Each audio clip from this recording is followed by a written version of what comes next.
My Sims are going through a transition.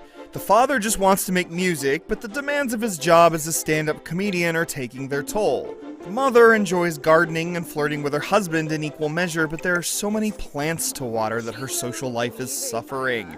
How appropriate, then, that The Sims series itself is undergoing a transition. The Sims 4 is another elegant and absorbing simulation of daily life, but it's clear even after a few hours of playing it that something's missing. In advance of the review, let's take a look at the 4 biggest ways The Sims 4 drops the ball. Number 1. A diminished sense of community. The Sims has always been about telling stories of your own making, but in The Sims 4, the continuous world has been compartmentalized once again, and loading screens separate you from the rest of your neighborhood, which is in and of itself made up of small lots separated by loading screens. As a result of this and other changes, the stories I loved telling in previous games are now out of reach. I can no longer hop on a bike and pedal across town to the gym. If I get hungry at the library, I can't just walk to the restaurant next door and grab a bite. It's no longer a neighborhood, it's a bunch of rooms with houses with rooms of their own. Number 2. It's just generally stripped down.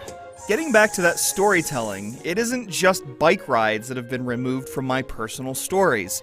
There are no pools or toddlers, and babies are just static things. I like having a child, and I'm glad that you can still use genetics to create a child that looks like her parents. But I will miss bonding with a baby, burping her and feeding her and watching her mature. I will also miss giving her the fanciest possible home. There's no more terraforming, so forget an intricate backyard. In fact, my initial lot was so small that there's no room for the starting telescope. Forget leaving out the things from previous Sims expansions. The Sims 4 leaves out some of the elements that made previous games so interesting in their vanilla states. I miss that mad dash to shower and eat before the carpool leaves, and being able to manage general behaviors for my Sims while they're at work. Some of these options will become available as a free download, I'm sure, while others will be added into expansion packs and stuff packs, which will certainly not be free. Number 3. No more Create-A-Style. Character creation has always been a blast in The Sims, and while being able to tweak individual facial elements is lovely, I miss being able to tweak clothing to best suit my aesthetics. The Sims series isn't just a life simulation, it's also a virtual dollhouse. Having the tools to make bathrobes and carpets look as colorful or as silly as we want to be is part of the charm. And I'm sorry, but being able to dress up like a hot dog isn't much of a consolation. Number 4.